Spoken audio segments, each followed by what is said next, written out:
چلے بھائی ہم سورہ یوسف کو کمپلیٹ کرتے ہیں. قالوا یا ایھا العزیز ان لہ ابا شیخا کبیرا. سورہ یوسف پہ آج تیسرا لیکچر ہے، تیسرا درس ہے. تو یوسف علیہ الصلوۃ والسلام نے فرمایا بھائی تم یہ کہہ رہے ہو کہ بنیامین کے سوا ہم کسی اور کو رکھ لیں، یہ نہیں ہو سکتا.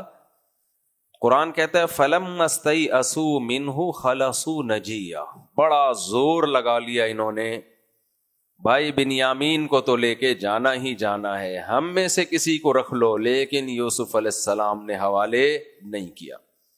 سوال پیدا ہوتا ہے یوسف علیہ السلام کو تو معلوم تھا کہ میرے باپ کو کتنی تکلیف ہوگی، دوسرے بچے کو بھی گم پائیں گے.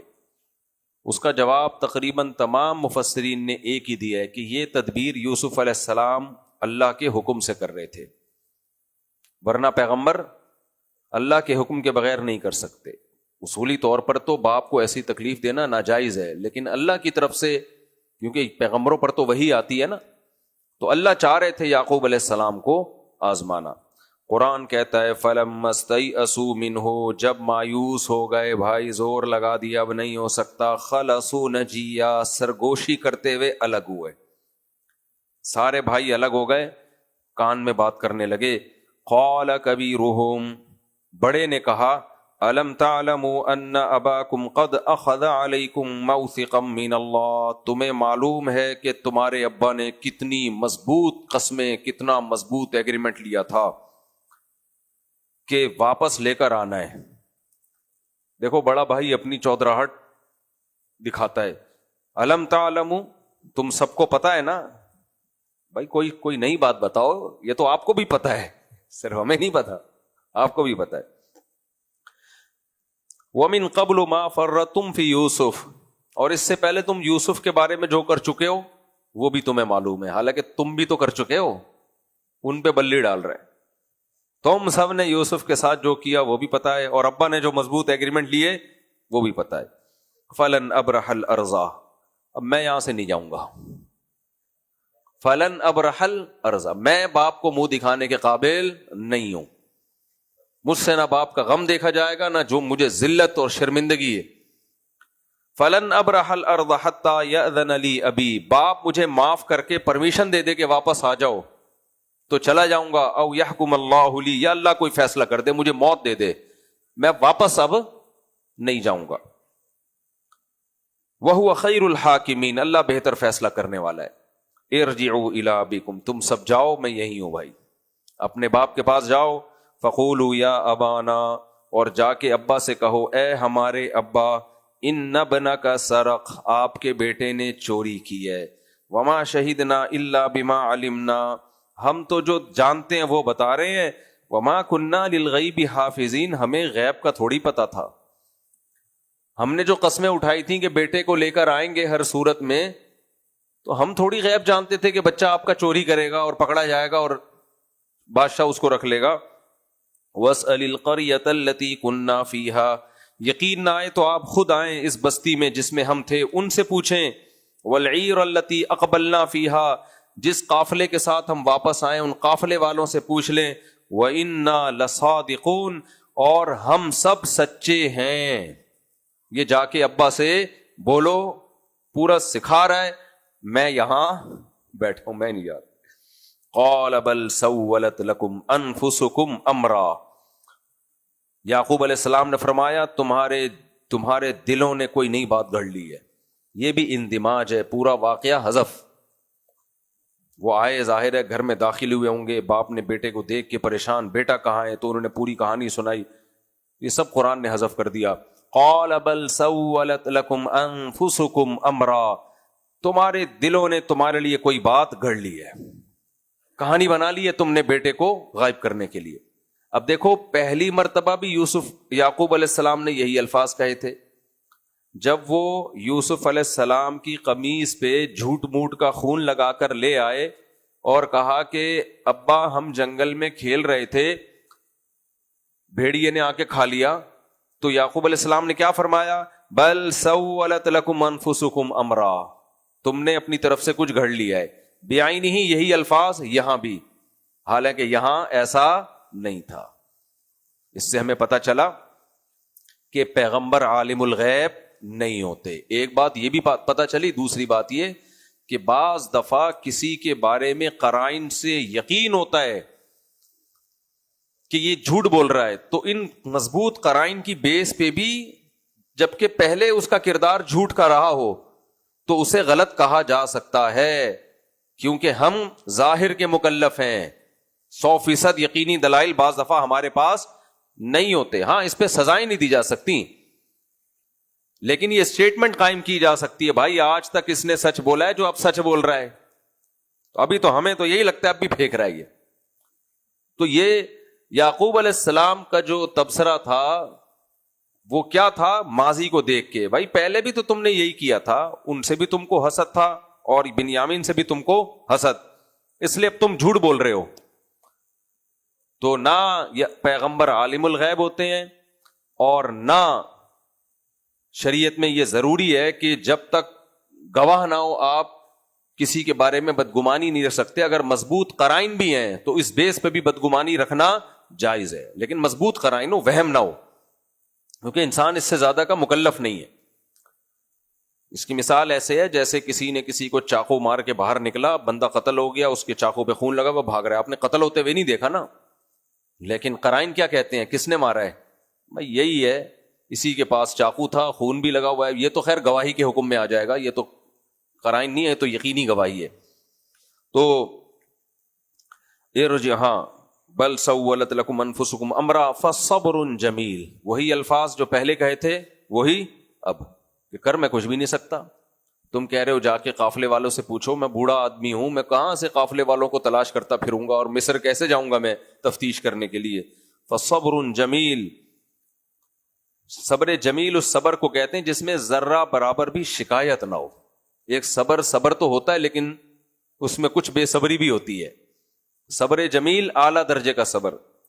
وَعَسَى اللَّهُ أَن يَأْتِيَنِي بِهِمْ جَمِيعًا، اللہ سے امید ہے کہ شاید اللہ دونوں کو لے آئے۔ دیکھو کس قدر غم تھا، کس قدر غم۔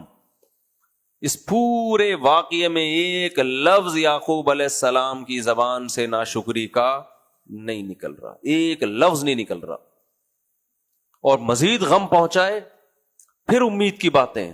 عسى اللہ، امید ہے اللہ سے، شاید اللہ تعالیٰ، ان یاتینی بہم جمیعا، دونوں کو لے آئے۔ تو پہلے والے کو بھی بھیڑیا نے نہیں کھایا ہوگا۔ انہ هو العلیم الحکیم، وہ جاننے والا ہے اور حکمت والا ہے، وہ جانتا ہے کس کے ساتھ کیا معاملہ کرنا ہے، اور حکمت والا ہے، اس کی آزمائشوں میں کوئی حکمت ہوتی ہے، ہم نہیں سمجھتے۔ آج ایتھیس اور ملحد لوگ نا ہر چیز کی دلیل پوچھتے ہیں کہ خدا نے ایسا کیوں کیا، اس کی کیا حکمت ہے، خدا نے ایسا کیوں کیا۔ بھائی اگر ہم سب کو سب کچھ بتا کے اللہ کرے تو وہ خدا تھوڑی ہوا، وہ تو معاذ اللہ نقل کفر کوئی سیاسی لیڈر ہو گیا۔ سیاسی لیڈر جب بھی کوئی کام کرتے ہیں تو بتا رہے ہوتے ہیں ہم نے جو ہسپتال کھولا ایکچولی اس لیے کھولا ہے کہ یہاں یہ مسئلہ تھا، ہم جو ہے وہ ریلیف اس لیے نہیں دے رہے کہ بجٹ نہیں ہے وغیرہ وغیرہ۔ تو خدا کا مطلب کیا ہے؟ خدا ہے، وہ پابند نہیں ہے کہ وہ آپ کو آزمائش میں ڈالے تو بتائے کہ میں نے جو ابھی یہ کیا تو اس میں حکمت یہ ہے، پھر وہ حکمت تھوڑی رہے گی۔ فصبر جمیل، ہاں وتولی عنہم، اب ظاہر ہے صبر انسان کوشش کرتا ہے لیکن دل انسان کے اختیار میں نہیں ہے۔ زبان سے کیسی امید کی باتیں، دل اختیار میں نہیں ہے۔ وتولی عنہم، پھر حضرت یعقوب نے ان سے پشت پھیری۔ وقال یا اسفا علی یوسف، پھر زبان سے یوسف علیہ السلام کی یاد میں ایک جملہ نکلا، ہائے افسوس یوسف پر، افسوس یوسف پر۔ وَبِيَضَّتْ عَيْنَاهُ مِنَ الْحُزْنِ، غم کی وجہ سے آپ کی بینائی چلی گئی، کیونکہ اتنے ٹینشن میں اتنی زندگی گزری نا اس غم میں، اور روتے رہے یاد کر کر کے۔ تو وَبِيَضَّتْ عَيْنَاهُ مِنَ الْحُزْنِ فَهُوَ كَظِيمٌ، اور آپ گھٹ رہے تھے، جیسے غم انسان غم کا پیالہ پی رہا ہو۔ قزیم کا لفظ قرآن نے غم کے لیے بھی استعمال کیا، غصے کے لیے بھی استعمال کیا، اس سے قزیم کے لفظ کو سمجھنے میں مدد ملے گی۔ قرآن کہتا ہے نا نیک لوگوں کی صفات ہے الکاظمین الغیظ، اپنے غصے کے گھونٹ کو پیتے ہیں. قزم کہتے ہیں کڑوی چیز کو پینا. تو جیسے کوئی کڑوی دوا کسی نے دی ہو، دل نہیں چاہ رہا لیکن آپ نہ چاہتے ہوئے اس کو حلق میں اتار رہے ہو. تو اب غصے کے گھونٹ کو آدمی دل چاہ رہا ہوتا ہے غصہ جاری کر دے، اندر سے خالی ہو جائے، بالکل ریلیکس ہو جائے. لیکن اگر آپ اس کو پی رہے ہو، برداشت کر رہے ہو، تو اسے یعنی آپ کا جو دل ہے وہ الگ ٹریک پہ چل رہا ہے اور آپ کی عقل الگ ٹریک پہ چل رہی ہے. آپ بریکیں لگا کے روک رہے ہو اس کو. تو اللہ فرماتے ہیں فَهُوَ كَظِيمٌ، وہ حزن اور غم کے گھونٹ کو پی رہے تھے، یعنی صبر کر رہے تھے، ناشکری کی باتیں زبان سے نہیں کر رہے تھے. قَالُوا تَاللَّهِ تَفْتَأُ تَذْكُرُ يُوسُف، اب اتنے عرصے کے بعد جب اپنے باپ کی زبان سے یوسف کا نام سنا تو سب رشتے جو بھی آپ کے بیٹے بیٹیاں بہویں جامع جو بھی خاندان کے لوگ تھے وہ مل کے کہنے لگے اللہ کی قسم آپ یوسف کو ابھی تک یاد کرتے رہو گے، حتی تکون حرضا او تکون من الہالکین، آپ ہلاک نہ ہو جاؤ، آپ کی موت نہ واقع ہو جائے اس غم میں. قال انما اشکو بثی وحزنی الی اللہ، فرمایا میں اپنا غم اللہ کے سامنے بیان کرتا ہوں، میں لوگوں کے سامنے بیان نہیں کرتا. دیکھو اپنا غم لوگوں کے سامنے بیان کرنا بھی جائز ہے، کوئی گناہ نہیں ہے. اگر آپ بہت غمزدہ ہیں اور آپ کا خیال یہ ہے کہ کسی کے ساتھ اپنا غم شیئر کر کے دل ہلکا ہو جائے گا تو یہ بے صبری کی بات نہیں ہے. ہاں رونا پیٹنا ہر وقت ایک ہی ٹاپک کو موضوع بنا لینا اور سب کی دنیا میں پھیلاتے رہنا اس بات کو، یہ غلط ہے. اگر کوئی آپ کا ایسا قریبی ہے جس سے غم شیئر کرنے کے بعد آدمی کو لگتا ہے میں ہلکا ہو جاؤں گا تو یہ جائز بلکہ ترغیب ہے، کیونکہ شریعت میں غم کو پالنے کی اجازت نہیں ہے. ایک غم اللہ کی طرف سے وہ تو بے اختیاری ہے. تو فرمایا کہ انما اشکو بثی وحزنی الی اللہ، میں اپنا غم اللہ کے سامنے بیان کرتا ہوں. وَأَعْلَمُ مِنَ اللَّهِ مَا لَا تَعْلَمُونَ، اللہ کے بارے میں وہ کچھ جانتا ہوں جو تم نہیں جانتے. دیکھو ہم سب اللہ کے بارے میں سب کچھ جانتے ہیں، یہ تو شریعت نے بتا دیا ہمیں. اللہ قدرت والا ہے، ہر مسلمان اللہ کے بارے میں بیسک نالج رکھتا ہے، نہیں رکھے گا تو کافر ہے. اللہ قدرت والا ہے، اللہ اپنے بندوں پر مہربان ہے، اللہ ظالم نہیں ہے. تو یہ کون سی ایسی چیز تھی جو یعقوب علیہ السلام جانتے تھے ان کے بچے نہیں جانتے تھے؟ اس کو کہتے ہیں معرفت. ہمیں اللہ کے بارے میں پتا ہے کہ اللہ قدرت والا ہے، اپنے بندوں سے محبت کرتا ہے، لیکن اس کا استحضار کہ کیسے محبت کرتا ہے، اس کے بندوں کو نوازنے کے طریقے کیا کیا ہوتے ہیں، اس کا علم یہ سیکھے بغیر نہیں آتا، اور یہ اللہ والوں کی صحبت کے بغیر نہیں آتا کہ غموں میں یہ تسلی حاصل ہو کہ اس غم میں یہ میرے فائدے کے لیے، یہ مجھے آزمایا جا رہا ہے. اب کیسے آزمایا جا رہا ہے بھائی؟ اسباب کی دنیا میں تو نا امید ہیں، اور دراز ہو گیا یوسف علیہ السلام کو غائب ہوئے ہوئے، اور دوسرا بیٹا بھی غائب ہو گیا، لیکن کہہ رہے میں اللہ کے بارے میں وہ جانتا ہوں جو تم نہیں جانتے. کیا مطلب؟ وہ ناکامیوں کے نقشوں میں کامیابیاں پیدا کر دیتا ہے. تو اس لیے میں ان اسباب اور ناکامیوں کے نقشوں کو دیکھ کر نا امید نہیں ہوں، اور کچھ نہیں تو موت واقع ہو جائے گی نا، تو آخرت میں اس کا اجر ملے گا. تو یعنی یہ میرے حق میں بہتر ہے، لیکن ظاہر ہے غم تو ہے نا. یا بنی اذهبوا فتحسسوا من یوسف واخیہ ولا تیأسوا من روح اللہ. یعقوب علیہ السلام کو یقین تھا کہ یہ میرے بیٹوں کا کام ہے، وہ دونوں زندہ ہیں، یا انہوں نے کہیں ان کو جو ہے مجھ سے دور کیا ہے. تو اے میرے بیٹو جاؤ اور یوسف اور اس کے بھائیوں کو تلاش کرو. تم جوان لوگوں دنیا میں ٹریولنگ کر سکتے ہو. ولا تیأسوا من روح اللہ، اور اللہ کی رحمت سے نا امید مت ہو. انہ لا ییأس من روح اللہ الا القوم الکافرون، اللہ کی رحمت سے صرف کافر ہی مایوس ہوتا ہے، مسلمان مایوس نہیں ہوتا. آج یہ ہمیں دنیا میں نظر آ رہا ہے. دنیا میں خودکشی کا ریشو مسلمانوں میں زیادہ ہے یا کافروں میں؟ بولتے کیوں نہیں؟ ٹینشن کا ریشو کافروں میں زیادہ ہے یا مسلمانوں میں؟ ابے نہیں ہوئے، ٹینشن کی چیزیں، ٹینشن کا نہیں، ٹینشن کے اسباب کافروں میں زیادہ ہیں یا مسلمانوں میں؟ اسباب کی بات کر رہا ہوں. یعنی اور آسان کر دیتا ہوں، گاڑی اردو ہو رہی ہے. ٹینشن دینے والی چیزیں کافروں میں زیادہ ہیں یا مسلمانوں میں؟ کافروں کے پاس یہ والی چیزیں ہیں جو ہمارے پاس ہیں نہیں، یعنی ٹینشن والی. کافروں کے گٹر کے ڈھکن ہوتے ہیں کہ نہیں ہوتے؟ ہوتے ہیں. ہم لوگ کے ہوتے ہیں نہیں. ان کے ہاں ہمارے ہاں صاف پانی ہے یا ان کے ہاں؟ ان کے ہاں. ان کے روڈ بنے ہوئے ہوتے ہیں یا ہمارے؟ ان کے حکمران کرپشن کرتے ہیں یا ہمارے؟ ان کے بھی کرتے ہیں، اتنے نیک نہیں ہے وہ، یہ ذہن میں رکھو. انہیں بھی بہت بڑی فلمیں ہیں، وہ بڑے طبیعت سے کرتے ہیں، وہ ہماری طرح چھچورے نہیں ہیں چپل چرانے والے. کہتے ہیں یہ چپلیں چرا کے ٹائم ضائع نہیں کرو، وہ جب کرنی ہے تو بڑی چیز. اور پھر وہ ٹائم میں ایسے گھوم رہے ہوتے ہیں، لوگوں کو کرپشن کے خلاف ترغیبیں دے رہے ہوتے ہیں. اتنی نیک نہیں ہے جتنا ہم سمجھ رہے ہیں. خیر، لیکن بہرحال عمومی طور پہ دیکھا جائے تو ساری ٹینشن کی چیزیں ہمارے ہاں.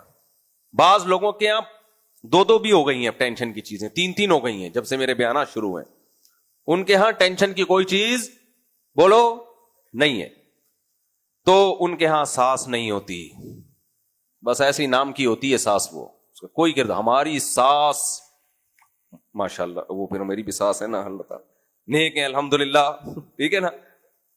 سسر سالے، خیر مہنگائی، غربت، نہ صاف پانی ہے نہ صاف ہوا ہے. بیرون ملک سے ہمارا جہاز جیسے ہی لینڈ کرتا ہے نا کراچی، 2-4 دن تک مجھے کھانسی نزلہ ہوتا ہے.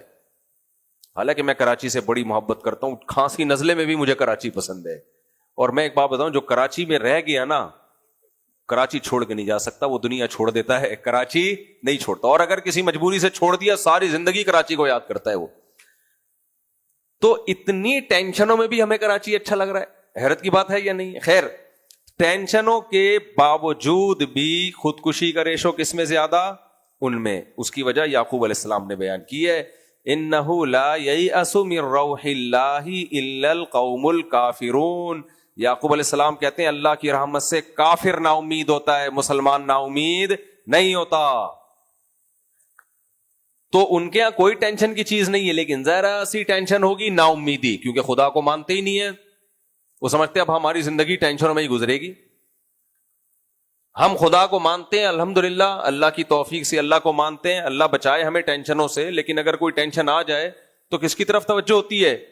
بھائی ہمیں تو اللہ نے دعا سکھا دی، اذا اصابتہم مصیبہ، جب انہیں کوئی مصیبت پہنچتی ہے، قالوا، تو یہ کہتے ہیں، انا للہ، ہم اللہ کے غلام ہیں، وانا الیہ راجعون، غلام پر تصرف آقا کو ہوتا ہے.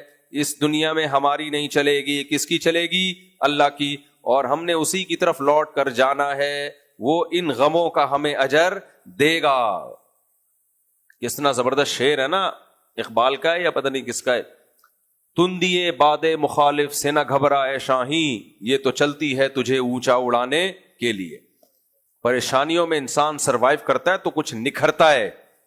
اور برگر فیملیوں کے بچے جنہوں نے کبھی کوئی ٹینشن ہی نہ دیکھی ہو، وقت پہ ان کو ناشتہ ملا، پاٹھا کھا لو، ڈبل روٹی کھا لو، یہ کھا لو، وہ کم بخت پھر بھی کچھ بھی نہیں کھاتا، وہ صرف دماغ کھاتا ہے. غریب کا بچہ روٹی کو فوکس کرتا ہے، روٹی کھاؤں گا. امیر کا بچہ کیا کھاتا ہے؟ کھوپڑی. کتنی چیزیں اس کو سامنے رکھی بھی ہوتی ہیں، نخروں میں ہی وہ زندگی. پھر اس کے بہن بھائی بھی نہیں ہوتے، تو بہن بھائی بھی ٹینشن دیتے ہیں بچپن میں، اس سے بھی بچہ کے دماغ بڑھتا ہے، وہ بھی نہیں ہوتے. تو لاڈ پیار میں ایک، ابھی کیا بجاؤں میں زیادہ ڈیٹیل میں نہیں جا رہا، صورت رہ جائے گی. اچھا خیر، تو امیر کے بچے سے مجھے کوئی نفرت نہیں ہے، امیروں کو بھی اچھے بچے ہوتے ہیں، لیکن تھوڑا سا ان کو نیچرل لائف دو. مٹی میں کھیلنے کے لیے لے جایا کرو، مٹی کے بولو گولے اٹھا کے چپیٹو ایک دوسرے کے. ہم غریب فیملی سے نہیں تھے، متوسط فیملی سے تھے، لیکن پھر بھی ہم کھیلے بہت ہیں. بارش کے دنوں میں نا کیچڑ میں جاتے تھے ابا سے چھپ کے. ابا ہمارے بہت صاف ستھرے نیوی میں تھے نا، تو بہت فوجیوں والا ان کا دماغ تھا، صفائی ستھرائی. ہم لوگ کیا کرتے تھے، کیچڑ اٹھا کے پورا چپکا دیتے تھے سامنے والے کے منہ پہ. اور بھاگتے کیوں تھے؟ اس لیے کہ اب اس کا نمبر ہے، ٹھیک ہے نا. تو بچے تو اس ماحول میں پلتے ہیں یار، وہ صحیح بچے ہوتے ہیں. ابھی تو ذرا سا بچے کو کچھ اے سی تیز ہو گیا نا، اگلے دن نمونیا ہو گیا اس کو. ذرا سا اے سی کا 1 پوائنٹ کم کر دیا نا ٹیمپریچر، نمونیا، پکا نمونیا ہے اس کو. پسینہ زیادہ نکل گیا, ڈاکٹروں نے بھی بڑا ٹینشن ڈالی, پسینہ زیادہ, ایکچولی اب آپ کی نا الیکٹرولائٹس کم ہو گئی ہیں آپ کے, تو اب آپ جو ہے نا فوری طور پر, اس میں دیر نہ کریں, فوراً ORS الیکٹرولائٹس پوری کریں آپ. یہ یار ہم جون جولائی کی گرمیوں میں روزے بھی ہوتے تھے, بھاری بھرکم بستے لٹکا کے دور جاتے. رمضان میں مجھے یاد ہے 9-10 سال عمر تھی ہماری, بھاری بھرکم بستے لٹکا کے جاتے, آدھا گھنٹہ پونا گھنٹہ پیدل, واپس آتے 12-1 بجے, زبان پیاس سے خشک ہو رہی ہوتی تھی, اور ہم برداشت کرتے تھے غروب آفتاب تک. اور کیسے جو بوڑھے لوگ ہیں ان کو یاد ہوگا وہ دور, کس قدر ٹھنڈے پانی کے نا بالٹیاں سروں پہ ڈال رہے ہوتے تھے. ایک ہمارے محلے میں درخت تھا, ایک پلیا بنی ہوئی تھی اس پہ بیٹھنے کی جگہ, تو وہاں سارے محلے کے بزرگ آ کے بیٹھا کرتے تھے, بچے بھی آ کے نا رمضان میں, تو بالٹیاں بھر کے پانی کی ڈال رہے ہیں. مولوی صاحب ہمارے بیٹھے ہوتے تھے ایسے چودھری بن کے, لاؤ بالٹی لے کر آ گھر سے, تو لوگ جاتے تھے امام صاحب کے لیے, ہم بھی بیٹھے ہوتے تھے, سر پہ ڈال رہے ہیں نا امام صاحب کے, تولیے ٹھنڈے کر کے اپنے اوپر ڈال رہے ہیں. میرے والد صاحب دوپہر گرمی میں آفس سے آتے تھے, تو آتے ہی پھر وہ تولیہ ٹھنڈا کر کے اپنے سر پہ ڈال لیا کرتے تھے. یہ روزے ہوتے تھے, تو مجھے تو نہیں یاد کوئی ایک بندہ بھی ٹہلا ہو, ایک بندہ بھی ٹہلا ہو. تو اب دیکھو کیا حال ہو گیا, ذرا سی گرمی, فوراً یوٹیوب کیا کرنا ہے اس گرمی میں, ڈاکٹر بتا رہے ہوتے ہیں الیکٹرولائٹس اور یوں ہو گیا اور ہیٹ اسٹروک ہوگا. پپو ڈاکٹر صحیح کہہ رہا ہوتا ہے, لیکن بن کیا گئے ہیں, عجیب سے بن گئے ہیں یار. اللہ بچائے, یہ ٹاپک نہیں ہے, میں زیادہ دائیں بائیں چلا گیا. خیر, تو لا تیأسوا من روح اللہ, اللہ کی رحمت سے مایوس مت ہو. اللہ کی رحمت سے کون مایوس ہوتا ہے؟ کافر, مسلمان مایوس نہیں ہوتا. اللہ ہمیں بھائی غموں سے بچائے, ہم بہت نالائق ہیں. اللہ نہ کرے کوئی غم مقدر میں ہو تو پھر اللہ صبر کی توفیق دے. فلما دخلوا علیہ, چلے گئے بھائی واپس, راشن بھی لینا تھا, بھائی کی سفارش بھی کرنی تھی. قالوا یا ایھا العزیز, قسم پرسی کی حالت میں محل میں داخل ہوئے اور کہنے لگے اے عزیز مصر.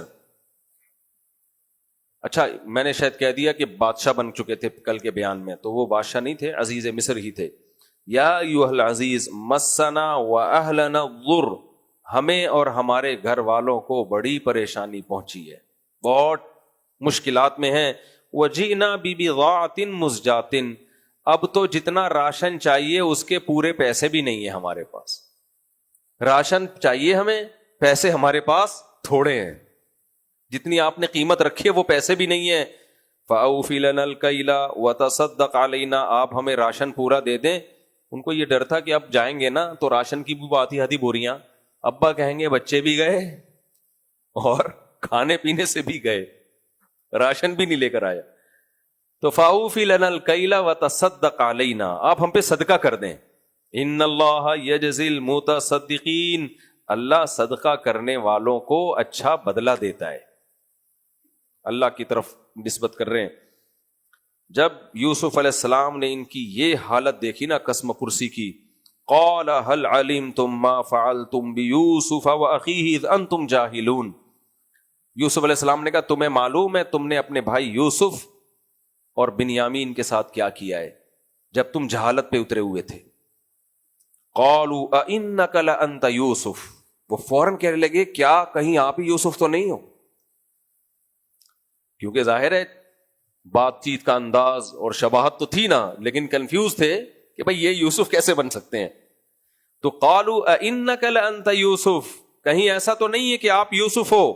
قال انا یوسف وہذا اخی, یوسف علیہ السلام نے فرمایا ہاں میں یوسف ہوں اور یہ میرا بھائی. قد من اللہ علینا, تحقیق اللہ نے ہم پر احسان کیا ہے, یہ اللہ کا انعام ہے ہم پر. انہ من یتقی ویصبر, اور یہ صرف ہم پر نہیں ہے, اللہ کا قانون ہے, اللہ کا ضابطہ ہے. من یتقی ویصبر, جو گناہوں سے بچتا ہے اور صبر سے کام لیتا ہے. یہ صبر کا جملہ بہت اہم ہے. صبر کا کیا مطلب ہے؟ جلدی کسی چیز کو حاصل کرنے کی کوشش کرو گے نا اللہ کی نافرمانی سے تو مل جائے گی, لیکن عذاب بن کے ملے گی. بعض دفعہ اپنے حقوق چھوڑنے پڑتے ہیں, خواہشات کو قربان کرنا پڑتا ہے, جس حالت میں ٹھیک ہے بھائی اسی پہ راضی ہیں, اس کا نتیجہ کیا نکلتا ہے؟ فَإِنَّ اللَّهَ لَا يُضِيعُ أَجْرَ الْمُحْسِنِينَ, اللہ ایسے نیک لوگوں کے اجر کو ضائع نہیں کرتا. آج وراثت بٹ رہی ہوتی ہے, تو بہنوں کو دیتے ہوئے جان نکل رہی ہے، بھائی دے دو آپ، اللہ اپنے خزانوں سے تمہیں دے گا. بڑا بھائی چھوٹے بھائی کی وراثت نہیں دے رہا، سانپ بن کے بیٹھا ہوتا ہے، پہلے میں اتنا کما لوں پھر میں ان کا حصہ نکال لوں گا قسطوں میں. چھوڑ دے یار، اللہ پہ توکل کر، دے دے. یہ ہے صبر. اس وقت روک لو اپنے آپ کو. کوئی ناجائز کام تو دور کی بات، دولت کے حصول کے لیے کوئی نامناسب کام بھی مت کرو. آپ کی دکان کھل گئی، اسی کے ساتھ ایک اور نے دکان کھول لی، اب آپ اس کے خلاف لوگوں کو ورغلا رہے ہیں، سازشیں کر رہے ہیں کہ یار میری دکان کا ایسا نہ ہو بیٹھ جائے، یہ اس کی چل پڑے. کوئی بات نہیں یار، چھوڑ دو اس کو، آپ اپنا کام میں لگے رہو. تو صبر کرو گے تو اللہ نیک لوگوں کے اجر کو ضائع نہیں کرتا. جب یہ بات سنی، قالوا تاللہ لقد آثرک اللہ علینا. اس سے پہلے تو حسد تھا نا یوسف علیہ السلام سے، اب کہہ رہے ہیں اللہ کی قسم، اللہ نے آپ کو ہم پہ ترجیح دی ہے، اللہ نے آپ کو سلیکٹ کیا ہے. کسی سے حسد ہونا، اس کے تعریفی کلمات قسم اٹھا کے کہنا بہت مشکل. جس سے انسان کو جیلسی ہو وہ تو اور جلن میں آ جاتا ہے نا. جیسے شیطان آ گیا تھا نا جلن میں، جب آدم علیہ السلام کو اللہ نے شیطان کو حکم دیا سجدہ کرو، اس نے کہا کیوں کروں بھائی. اس کو حسد ہوا کہ بھائی میرے بات، جیسے کمپنیوں میں کیا ہوتا ہے، کوئی نیا امپلائی آئے تنخواہ زیادہ ہو تو پرانے والے کو کہتا ہے یار اس کو تو میں مار کے قتل کر دوں میں اس کو. تو شیطان کو جیلسی ہوئی کس سے؟ آدم علیہ السلام سے. تو جب اللہ نے شیطان کو تنبیہ کی کہ نکل جا، تو شیطان کو احساس ہونا چاہیے نا. کیا خیال ہے؟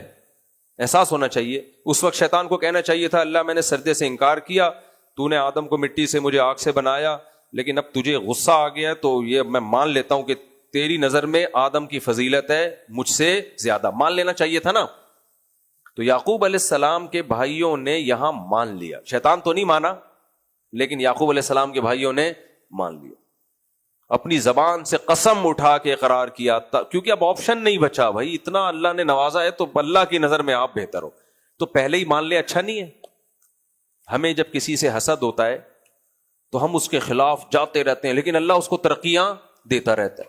آخر میں آ کے کہتے ہیں ہاں بندہ تو اچھا ہی ٹھیک ہی لگ رہا ہے، کوئی صاحب علم محسوس سا ہو رہا ہے، یہ نیک آدمی محسوس ہو رہا، ابھی بھی محسوس ہو رہا ہے. بھائی جس میں جو صلاحیت ہے پہلے مان لو. کوئی ذہین ہے مان لو یار یہ بہت ذہین ہے، کسی کے پاس علم ہے مان لو یار یہ بہت عالم ہے، کسی کے پاس صحت اچھی ہے، جم میں آپ جاتے ہو، دوسرا زیادہ طاقتور ہے، مان لو بھائی وہ اس کی باڈی ہم سے. حسد تو بیسیوں چیزوں میں ہوتا ہے. کوئی خاتون دوسری خاتون کو دیکھیں کہ یہ آپ سے زیادہ خوبصورت ہے، مان لیں بھائی یہ مجھ سے زیادہ بولو خوبصورت ہے. ٹھیک ہے آنٹی، آپ آنٹی سوری آنٹی کہہ دیا، آپ آنٹی کو آنٹی کہہ دو نا تو سارا حسن ختم ہو جاتا ہے. تو مان لینے میں کوئی حرج نہیں. کسی کے اندر کوئی اچھی صفت ہو تسلیم کر لینا چاہیے، ورنہ بعض دفعہ اللہ حاسد کو نیچا دکھانے کے لیے منوا کے چھوڑتا ہے، پھر بعد میں اقرار کرو گے وہ مزیداری نہیں آئے گی. لوگ کہیں گے اب تو ماننا پڑے گا تمہیں. تو اس لیے حسد کرنا ہی نہیں چاہیے. اور حسد جب تک ختم نہیں ہوگا، جب تک اللہ پہ توکل اعتماد نہ ہو، دنیا کو مسافر خانہ نہ سمجھو. بھائی کوئی بات نہیں یار، اصل کیا ہے؟ آخرت ہے. قالوا تاللہ لقد آثرک اللہ علینا، اللہ کی قسم اللہ نے آپ کو ہم پہ ترجیح دی ہے. وَإِن كُنَّا لَخَاطِئِينَ، ہم گناہ گار تھے، ہم غلطی پر تھے، آپ پر جو الزامات لگاتے تھے. قال لا تثریب علیکم اليوم، کوئی حرج نہیں ہے، یغفر اللہ لکم، سب معاف، میں تم سے کوئی انتقام نہیں لوں گا. اللہ سے بھی دعا کرتا ہوں اللہ تمہاری مغفرت کرے. وَهُوَ أَرْحَمُ الرَّاحِمِينَ، وہ رحم کرنے والوں میں سب سے زیادہ. تمہیں غلطی کا احساس ہوا، اللہ سے دعا کرتا ہوں اللہ تمہاری مغفرت کرے. اذهبوا بقمیصی ھذا، یہ میری قمیص ہے، اسے لے کے جاؤ. فَأَلْقُوهُ عَلَى وَجْهِ أَبِيهِ، اور میرے والد کے چہرے پہ اس قمیص کو ڈال دو. یاتی بصیرہ، ان کی نگاہیں لوٹ آئیں گی. اٹ از کالڈ معجزہ. یہ قرآن شرک نہیں سکھا رہا، قرآن معجزے سنا کے قرآن و سنت سے نہیں ہٹا رہا. ہمیں لوگ کہتے ہیں بابوں کی کرامتیں سنا کے قرآن و سنت سے ہٹاتے ہو. کرامتیں اور معجزے قرآن و سنت سے ملاتے ہیں اگر ان کو صحیح طرح ایکسپلین کیا جائے.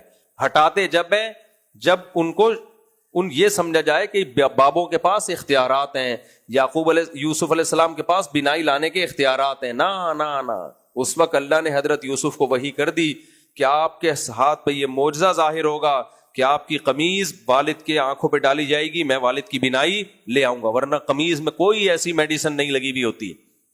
اور یہ بھی نہیں اللہ نے کہا کہ اب آپ کو بینائی لوٹانے کی طاقت دے دی ہے میں نے, جتنے بھی نابینا لوگ ہیں آپ کے پاس آیا کریں اور آپ کی قمیض آنکھوں پہ ڈلوایا کریں. نا نا نا نا, یہ شف سرکار جو ہے نا, شف سرکار لوگ ہمیں کہتے ہیں نا, ابھی وہ اس پوڈ کاسٹ کے بعد تو بہت لوگ کہہ رہے ہیں, جو ابے بھٹی صاحب ہے نا, ارشاد بھٹی, ارشد بھٹی نہیں ہے, ارشاد بولے تم سے بھی پوڈ کاسٹ کروا لوں گا ایک. ابھی جس کو کسی گناہ کی سزا دینی ہو نا, ارشاد بھٹی کو بھیج دو اس کے پاس پوڈ کاسٹ کے لیے. ایک زبردست بندہ ہمیں مل گیا ہے, کسی کو کسی کے گناہ کی سزا دلوانی ہو نا, ارشاد بھٹی کو بھیج دو, اس کے ساتھ پوڈ کاسٹ کر کے آؤ. وہ جو پوڈ کاسٹ کرتا ہے نا جس بندے سے, اس کو پوری کوشش کرتا ہے تپانے کی.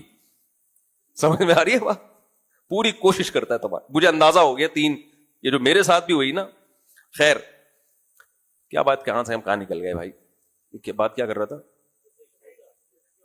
ہاں, تو ابھی میں نے وہ بتایا نا, وہ کرامتوں کے واقعات کا دفاع کیا کہ ایسی ہوتی ہیں ایسی ہوتی ہیں. تو اس پہ ہو سکتا ہے کسی کو اشکال ہو, اچھا بھائی پھر تو شف سرکار کی بھی کرامت ہو سکتی ہے. آپ اس کو بزرگ نہیں مانتے مفتی صاحب, ہم تو مانتے ہیں. بھائی کرامت کا مطلب وقتی طور پر اللہ کسی کے ہاتھ سے کوئی کام لے لے, اختیارات کسی کے پاس نہیں آتے. حضرت موسیٰ علیہ السلام نے 20 دفعہ لاٹھی کو سانپ بنایا ہے, ہمیشہ اللہ نے کہا ہے, لیکن ایسا نہیں تھا کہ جب چاہیں سانپ بنا دیں. اگر ایسا اختیار موسیٰ علیہ السلام کے پاس ہوتا تو جب جادوگروں نے لاٹھیاں پھینکی تھیں تو موسیٰ علیہ السلام گھبرائے کیوں؟ قرآن کہتا ہے فَأَوْجَسَ فِي نَفْسِهِ خِيفَةً مُوسَىٰ, حضرت موسیٰ کو خوف ہوا. بھئی خوف کیا ہے, آپ کے ہاتھ میں لاٹھی, آپ بشدھا بنا کے سب کو نگلوا دیں. قرآن کہتا ہے ہم نے وحی کی, لا تخف موسیٰ ڈر مت, القی ما فی یمینک, تیرے ہاتھ میں جو لاٹھی ہے زمین پہ ڈال, یہ سانپ بنے گی, ان کو کھا جائے گی. تو اگر موسیٰ علیہ السلام کے پاس یہ رائٹ ہوتا نا, اختیار ہوتا کہ لاٹھی کو سانپ بنا سکتے ہوتے, تو اللہ کی وحی کا انتظار کیوں کرتے؟ تو اسی وجہ سے انبیاء نے کے ہاتھ پہ معجزے ہوئے, لیکن جیسے ہمارے نبی کے ہاتھ سے چاند کے 2 ٹکڑے ہوئے, تو اب مشرکین آپ سے کہتے تھے کہ آپ چاند کے 2 ٹکڑے کیے تو آپ یہاں سے چشمہ جاری کریں, یہ کریں وہ کریں. آپ فرمائے میں اللہ کا رسول ہوں, بشر ہوں, میرے پاس یہ اختیارات نہیں ہے. کبھی اللہ اپنی مرضی سے کوئی معجزہ دکھا دے. تو شف سرکار بالفرض اگر بزرگ ہے تو ایک آدھ دفعہ پھونک سے کسی کی ہڈی جڑ جائے تو بزرگوں کے ہاتھ پہ ایسی کرامتیں ہوتی ہیں. کرامت سینٹر کھول کے نہیں بیٹھتے بزرگ لوگ. اول تو آپ کے بزرگ ہونے پہ ہی ہمیں اشکال ہے, لیکن چلو مان لیا کہ آپ بہت نیک ہیں, تو ایک آدھ دفعہ اللہ اپنے ولیوں کے ہاتھ پہ 2-4 دفعہ 8-10 دفعہ بھی ہو سکتا ہے, لیکن کرامت سینٹر کھول کے کوئی بزرگ بیٹھا ہو, یہ ہم نے شف سرکار کے علاوہ کسی بزرگ کو نہیں دیکھا کہ باقاعدہ کرامت سینٹر کھلے ہوئی ہے, جتنے ہڈیاں. بھائی آپ اگر کرامت سینٹر ہے, آپ جب پھونک مارتے ہیں بندہ سیٹ ہوتا ہے. یہ معجزے تو عیسیٰ علیہ السلام کو نہیں ملے بھائی, وہ بھی وقتی طور پر 2-4 مردے انہوں نے زندہ کیے ہوں گے. ایسا تھوڑی ہے کہ حضرت عیسیٰ ابن مریم علیہ الصلوۃ والسلام مردوں کو زندہ کرنے کا کوئی ادارہ کھول لیا ہو. اگر ایسا ہوتا تو پھر کتنے ناگہانی اموات ہوتی ہیں, کتنی عورتیں بیوہ ہو جاتی ہیں جوانی میں, وہ سب عیسیٰ علیہ السلام کے پاس آتی, میں بیوہ ہو گئی, آپ جو ہے میرے شوہر کو زندہ کریں, پھونک لگائی, شوہر زندہ. اور پھر تو یہ عیسیٰ ابن مریم علیہ السلام پر ایک اشکال بھی ہوتا, حضرت جب آپ مردوں کو زندہ کر سکتے ہیں تو موت سے بڑی کوئی مصیبت ہوتی ہے؟ گھروں میں کوہرام مچ جاتا ہے. ہاں ایک اشکال ہوتا ہے بھائی, اگر سارے مردہ زندہ کر دیے تو آبادی کا مسئلہ کھڑا ہو جائے گا. بھائی سارے نہیں, جو 50 سے پہلے چلے گئے نا وہ ذرا جلدی گئے ہیں. 50 کے بعد یا 80 کے بعد, 50 کا تو میں ہو گیا, 50 کے بعد نہیں, 80 کے بعد. اچھا کمنٹس میں نا لوگوں کے بڑے زبردست وہ ہوتے ہیں. میرا کہیں کلپ گیا کہ میں 50 سال کا ہو گیا, کسی نے نیچے لکھا لگتے 60 سال کے ہو. ہر طرح کا طبقہ مارکیٹ میں موجود ہے, کچھ ہم سے محبت کرنے والے بھی, کچھ. تو میں نے گھر والوں کو میں نے بول رہا ہے لگتا ہے 60 سال کا ہے, تو لگتے 60 کے ہو تو تپاوا لگ رہا تھا مجھے. ہو سکتا ہے میں 70 کا لگ رہا ہوں, تو تجھے لکھنے کی ضرورت کیا ہے؟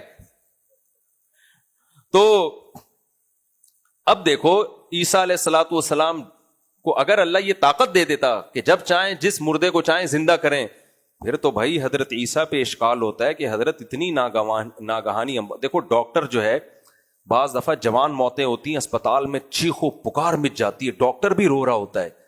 ڈاکٹر کیا کہتا ہے, میرے بس میں ہوتا تو میں زندہ کر دیتا, سارے ٹیکے لگا کے میں نے دیکھ لیے. وہ الگ بات ہے مرا تمہارے, ٹھیک استغفر اللہ, وہ پھر میرے منہ سے غلطی سے صحیح باتیں نکل جاتی ہیں. تو میرے بس میں ہوتا تو میں اس کو زندہ کر دیتا, لیکن اب میں کچھ نہیں کر سکتا. تو ہم بھی ڈاکٹر کو کچھ نہیں کہتے. ہمیں پتا ہو کہ یہ ڈاکٹر زندہ کر سکتا ہے اور نہیں کر رہا, تو اگلا جنازہ کس کا ہوگا؟ ڈاکٹر کا ہوگا, کہ تو بھی اسی کے ساتھ لیٹے گا.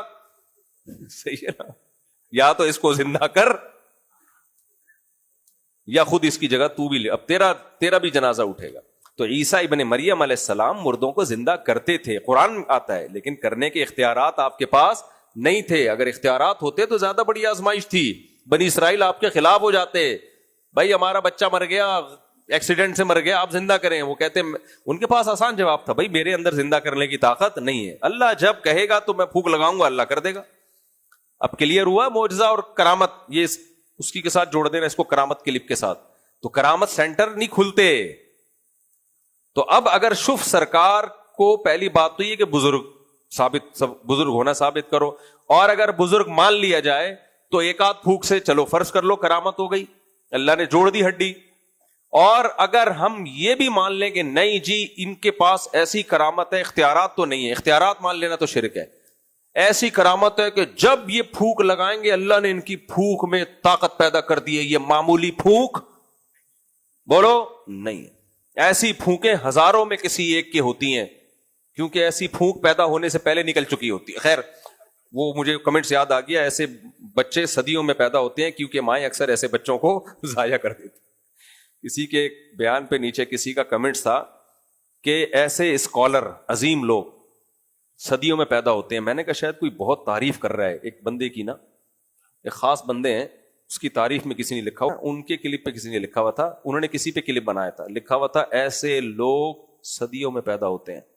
میں نے کہا یار اتنا بڑا بلنڈر کیا اس اسکالر نے, اور یہ بندہ اس کی ایسی تعریف کر رہا ہے. نیچے لکھا تھا کیونکہ مائیں اکثر ایسے بچے ضائع کر دیتی. ہماری قوم کے پاس نہ فضول دماغ بہت ہے. ان ٹینشنوں میں انگریز ایسے تبصرے کر کے دکھائے, ان ٹینشنوں میں جو ہم لوگ کیا چل رہی ہیں. تو خیر کیا بات کر رہا تھا یار میں, بات ہی دائم ہے. ہاں تو اگر بالفرض پھونکوں والی سرکار کی پھونک کوئی الگ ہی پھونک ہے, تو پھر میرا آپ سے سوال یہ کہ حضرت جب آپ کی پھونک میں اللہ نے مستقل ایسی طاقت رکھ دی کہ جس کو لگائیں گے وہ صحیح ہو جائے گا, تو پھر آغا خان ہاسپٹل میں آپ سلنڈر بھر کے رکھوا دیں, آپ کا بھی ٹائم بچے گا, مریضوں کا بھی ٹائم بولو بچے گا. اور اللہ بھلا کرے وہ جو ہے انڈس ہاسپٹل وہاں رکھوا دے. فرمایا کہ یہ قمیض لے جاؤ میرے والد کی آنکھوں پہ ڈالو, یاتی بصیرا, ان کی نگاہیں لوٹ آئیں گی, وَأْتُونِي بِأَهْلِكُمْ أَجْمَعِينَ, اور سارا خاندان یہاں لے آؤ مصر. وَلَمَّا فَصَلَتِ الْعِيرُ, جب قافلہ وہاں سے نکلا ہے تو حضرت یعقوب علیہ السلام نے کہا انی لأجد ریح یوسف لولا ان تفندون, مجھے یوسف کی خوشبو محسوس ہو رہی ہے. آگے جملہ بڑا زبردست ہے, لولا ان تفندون, اگر تم مجھے یہ نہ کہو کہ بڑھاپے میں میرا دماغ چل گیا ہے, بڑھاپے میں میں بہکی بہکی باتیں کر رہا ہوں, یہ اگر مجھے نہ کہو تو میں تمہیں ایک بات بتاؤں, مجھے یوسف کی خوشبو محسوس ہو رہی. قالوا تاللہ انک لفی ضلالک القدیم, کہنے لگے اللہ کی قسم ابھی پرانی غلطی میں پڑے ہوئے ہیں, آپ ابھی بھی وہی پرانی باتوں میں پڑے ہوئے ہیں, یوسف کی خوشبو آ رہی ہے. ٹھیک ہے نا, یعنی انہوں نے کہہ دیا ابا بڑھاپے کی وجہ سے آپ ایسی باتیں کر رہے ہو. فلما ان جاء البشیر, وہ جو قافلہ آ رہا تھا نا, عربوں کی ہمیشہ سے عادت رہی ہے, ہر قوم میں آج بھی ہوتا ہے کہ جب کوئی بہت خوشی کی بات ہوتی ہے تو قافلے سے ایک بندہ پہلے بھاگ کے بتاتا ہے خبر, بھائی وہ پہنچنے میں تو بڑا ٹائم لگے گا, ابا کا ایسا نہ ہو کہ غم سے اس وقت تک انتقال ہو چکا ہو, ہم جا کے پہلے بتائیں. تو القاہ علی وجہہ, تو خوشخبری دینے والا پہلے آیا اور اس قمیص کو اپنے والد کے چہرے پہ ڈالا. فرتد بصیرا, ان کی فوراً نگاہیں لوٹ آئیں. قال الم اقل لکم, جیسے ہی نگاہیں لوٹ آئیں یعقوب علیہ السلام نے کہا میں نے تم سے کہا نہیں تھا, انی اعلم من اللہ ما لا تعلمون, میں اللہ کے بارے میں وہ کچھ جانتا ہوں جو تم نہیں جانتے، میں وہ کچھ جانتا ہوں۔ قالوا یا ابانا استغفر لنا ذنوبنا، سارے بیٹے آ گئے، ابا کے گرد کھڑے ہو گئے اور کہنے لگے اے ہمارے والد، آپ ہمارے لیے اللہ سے بھی استغفار کریں، ہم نے جو گناہ کیا اس کی اللہ سے مغفرت کی دعا مانگیں، انا کنا خاطئین، ہم ہیں گناہگار۔ قال سوف استغفر لکم ربی، یعقوب علیہ السلام نے فرمایا میں عنقریب اللہ سے تمہارے لیے دعا مانگوں گا۔ یہ عنقریب کا لفظ کیوں کہا؟ مفسرین لکھتے ہیں کہ غالب یہ ہے کہ تہجد میں اٹھ کے، کیونکہ اس میں دعائیں زیادہ قبول ہوتی ہیں۔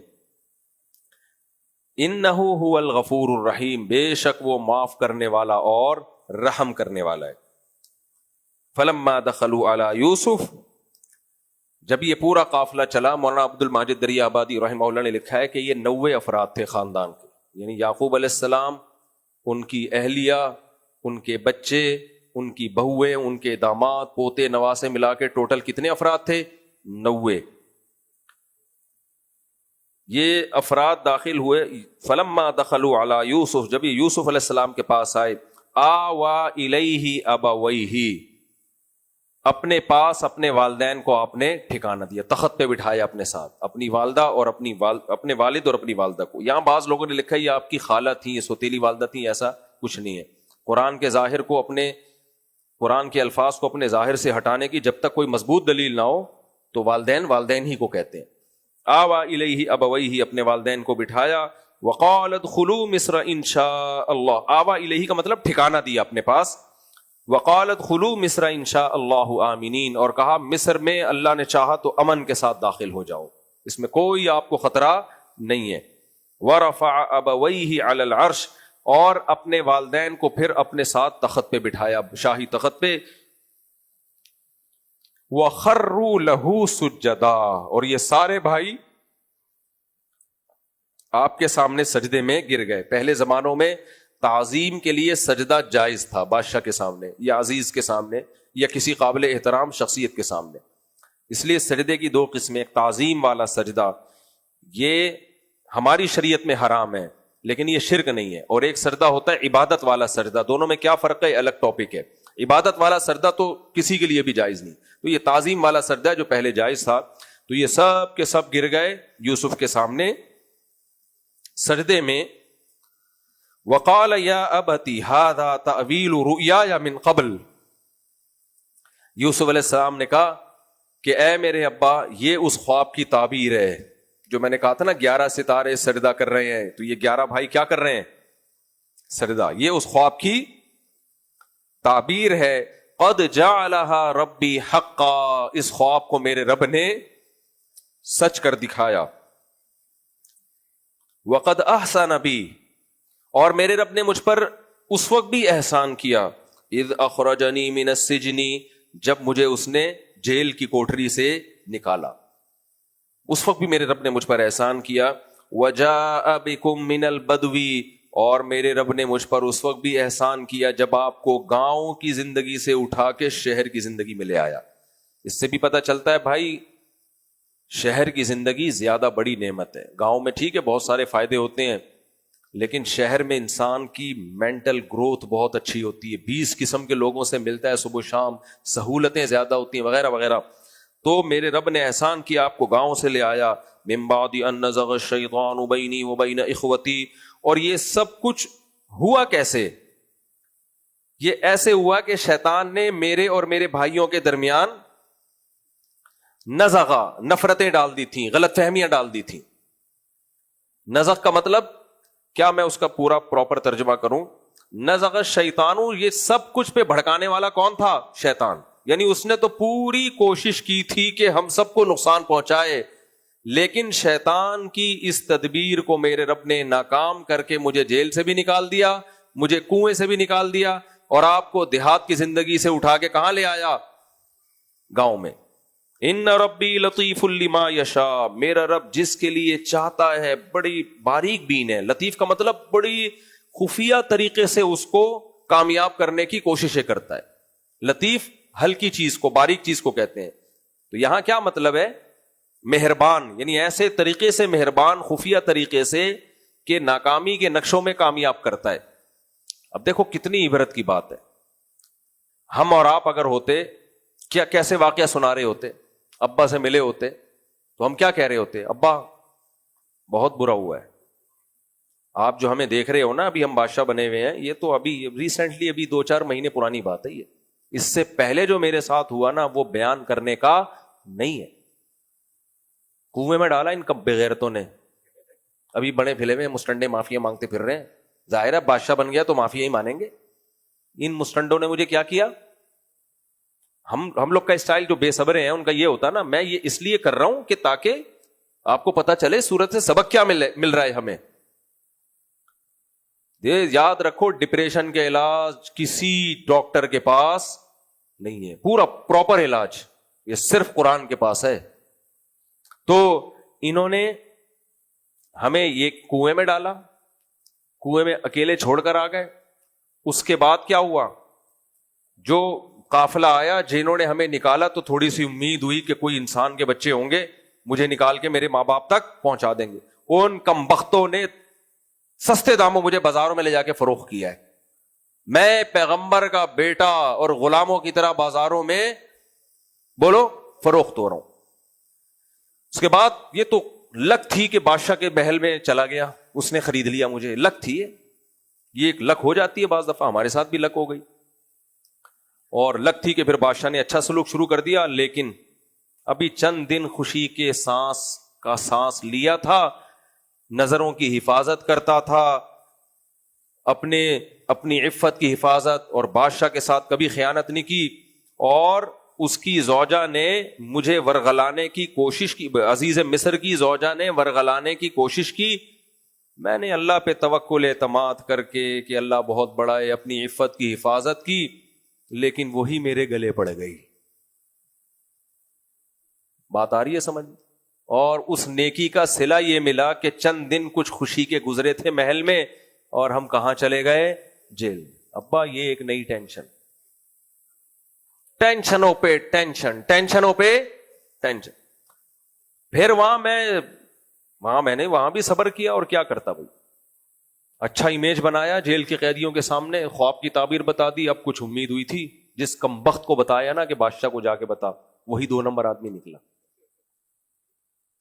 اس نے بتایا ہی نہیں, بھول گیا. تو یہ ٹینشن ہے ابا. مجھے تو اسی وقت لگ گیا تھا کہ یہ کسی نے کچھ کیا ہے. یہ جادو کا کیس ہے سیدھا سیدھا. ابا وہ جو اس دن آپا نہیں آئی تھی محلے میں, مسور کی دال رکھ کے گئی تھی, مجھے اس وقت سے شک ہو گیا تھا کچھ ہونے والا ہے. اور ایک دن ابا میں نے کرتا پہنا تھا, جیب سے میں نے ہاتھ ڈالا, جیب میں ایک پرچی نکلی تھی, اس پہ کچھ لکیر بنی ہوئی تھی. میں اسی وقت سمجھ گیا تھا یہ غفار بھائی کچھ کرنا چاہ رہے ہیں. یہ ہوتا ہے ہمارا اسٹائل. بھائی آزمائشیں کس کی طرف سے آتی ہیں؟ ہمارے پاس قرآن ہے, وہ بتا رہے کیا کرنا ہے تم نے مصیبتوں میں. ہمیں یہ عامل 2 ٹکے کے عامل تھوڑی بتائیں گے, جن کا نہ عمل نہ علم, پھینکتے رہتے ہیں بیٹھ کے. ان سے جا کے کیوں پوچھ رہے تمہارے غموں کا کیا علاج ہے؟ تو قرآن کیوں نازل ہو رہا ہے؟ اس سے بڑے غم کسی کو مل سکتے ہیں؟ تو ابا میں جیل میں گیا, میں نے اس کمبخت پہ احسان کیا, خواب کی تعبیر بتائی, وہ وہاں جا کے بھول گیا. یہ سب جادو ہے, ٹونا ہے, یہ پڑوسیوں کے کام ہے وغیرہ وغیرہ. یہ بھائیوں نے ہی تعویذ کیا ہوگا. اور پھر ابا ہاں, تو یہ کوئی غم کی پریشانی کی بات نہیں, بلکہ کیا کہہ رہے ہیں؟ قد احسن بی اذ اخرجنی من السجن, مجھ پر احسان کیا, مجھے جیل سے نکالا. جیل میں جانے کا ذکر نہیں ہے, جیل سے نکلنے کا ذکر ہے. احسن بی اذ اخرجنی من السجن وجاء بکم من البدو, آپ کو گاؤں کی زندگی سے کہاں لے آیا؟ شہر میں. یہ بھی تو کہہ سکتے تھے گاؤں میں پیدا غلط کیا اس نے, بلکہ گاؤں میں جو لوگ رہتے ہیں گاؤں کے ہی عادی ہو جاتے ہیں. ہمیں کسی بہانے مصر جیسا شہر عطا کیا. اور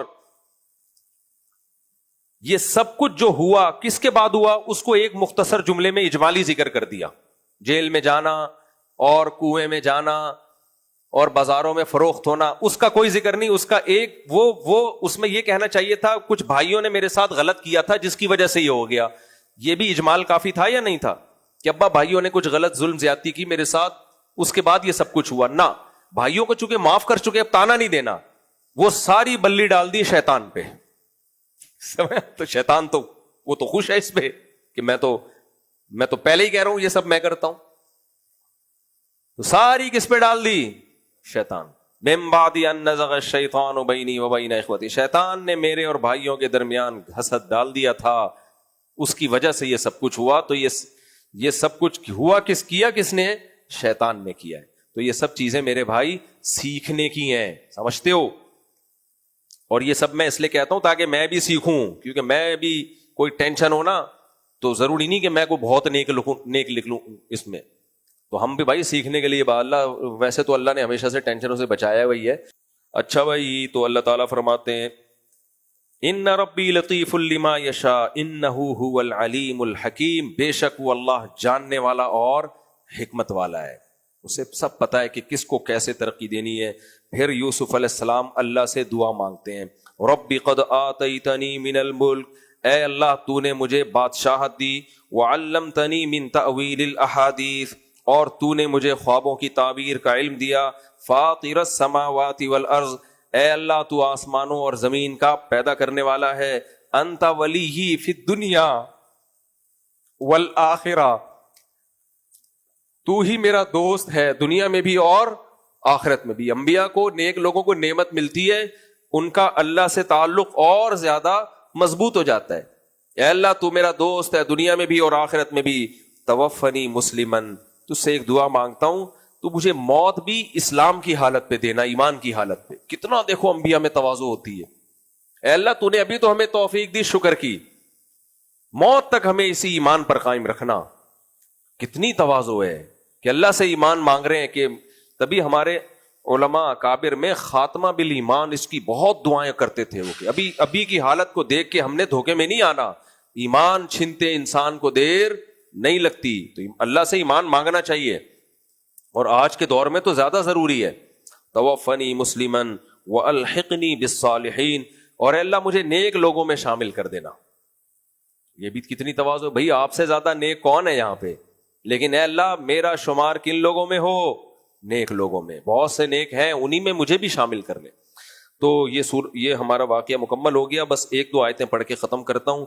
قرآن کہتے ہیں ذالک من انباء الغیب نوحیہ الیک، اے محمد صلی اللہ علیہ وسلم یہ وہ غیب کی خبر ہے جو ہم نے آپ پر وحی کی ہے. وما کنت لدیہم اذ اجمعوا امرہم، آپ اس وقت موجود نہیں تھے جب وہ یوسف کے خلاف تدبیریں کر رہے تھے. وہم یمکرون، جب اتفاق رائے سے تدبیر کر رہے تھے. تو یہ بھی آپ کا ایک معجزہ ہے. اور قرآن میں جس انداز سے یہ واقعہ بیان کیا گیا ہے تورات اور انجیل میں ہمیں ایسے نہیں ملتا، ایسے نہیں ملتا، کیونکہ انہوں نے تحریفات اتنی کر دی ہے نا. یہ تو قرآن میں تو جیسے اترا ویسے کتاب میں محفوظ، اور ویسے ہی 1400 سال کے بعد آج ہمارے سامنے. تو اللہ فرماتے ہیں نبی آپ موجود نہیں تھے، یہ اللہ کا انعام ہے کہ آپ کو وحی کے ذریعے اللہ یہ بتا رہا ہے. پھر ایک آیت بس، قل ھذہ سبیلی ادعو الی اللہ، آپ ان سے کہہ دیجیے یہ میرا راستہ ہے کہ میں لوگوں کو اللہ کی طرف بلاؤں گا، علی بصیرۃ، بصیرت کے ساتھ، انا، میں بھی، ومن اتبعنی، اور جو مجھے فالو کرتے ہیں. تو ہمیں بھی پتہ چلا بھائی ہمارا راستہ بھی کیا ہونا چاہیے، لوگوں کو اللہ کی طرف بلانا. قرآن کے واقعات جنرل نالج کے لیے نہیں ہوتے، لوگوں کا اللہ سے ریلیشن بنانے کے لیے ہوتے ہیں. اللہ تعالیٰ سمجھنے کی، عمل کی توفیق عطا فرمائے. جلدی جلدی چند سوالات ہیں. آپ نے زکوٰۃ کے نظام کے لیے 4 چیزوں کا تذکرہ کیا تھا، سونا، چاندی، کیش، تجارتی مال. ان میں سے ہمارے پاس صرف سونا ہو تو اس بارے میں کیا حکم ہے؟ صرف سونا نہیں ہوتا کسی کے پاس، 1 روپے بھی نہیں ہے، 1 روپے کی چاندی بھی نہیں ہے، کچھ بھی نہیں، صرف سونا ہو تو پھر 7.5 تولے سے کم پہ نہیں ہوتی زکوٰۃ. لیکن ایسا ہوتا نہیں ہے، سونے کے ساتھ کچھ نہ کچھ ہوتا ہی ہے، تو پھر 52.5 تولے چاندی کا نصاب دیکھا جاتا ہے. گورنمنٹ کی طرف سے گھر الاٹ ہوا ہے لیکن گورنمنٹ گھر کے بدلے کرایہ دے رہی ہے، ہمارے پاس رہائش موجود ہے تو کیا ہم کرایہ لے سکتے ہیں؟ جب ہو گیا، جب گورنمنٹ نے، پھر گورنمنٹ سے پوچھیں کہ جن کے پاس گھر ہے ان کو بھی ہے. میرا خیال ہے گھر جب سب کو ملا ہے، چاہے گھر ہے یا نہیں ہے، تو پھر کرایہ بھی جائز ہے. اگر گھر نہیں دے رہے تو کرایہ لے لیں. میرا نام محمد فراز ملک، میری عمر 11 سال ہے، مدینہ مسجد بلاک، پتہ نہیں کیا لکھا ہے، میں حفظ کا طالب علم ہوں، میرے لیے دعا فرمائے. دل سے دعا ہے جی، اللہ تعالیٰ آپ کو دنیا اور آخرت کی بھلائیاں عطا فرمائے. چلو بھائی السلام علیکم ورحمۃ اللہ. Thanks for watching. Don't forget to like, comment, share and subscribe to Mufti Tariq Masood, famous scholar.